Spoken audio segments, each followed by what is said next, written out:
Kayseri'de gösteri yapan Çin akrobasi grubuna protesto şoku.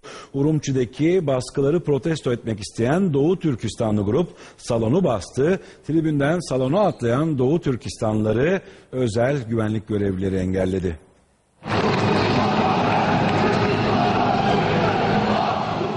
Çinli akrobatlar gösteri sırasında şaşkına döndü. Çin'i protesto etmek isteyen Türkistanlılar gösteri devam ederken salona indi.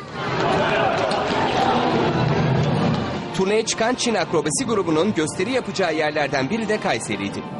Kadir Has salonundaki tribünlerin büyük bölümünün boş kaldığı gösterinin başlangıcında her şey normaldi.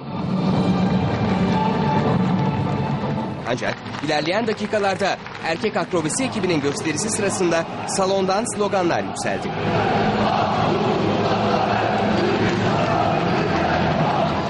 Salonun yakınındaki Ahmet Yesevi mahallesinde oturan Doğu Türkistanlılar Urumçi'de yapıldığı iddia edilen katliamları protesto için salonu bastı.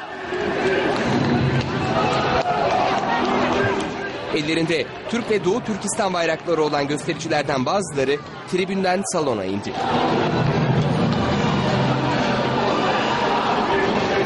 Güvenlik görevlileri Çinli akrobatlara doğru koşan protestocuları güçlükle durdurdu.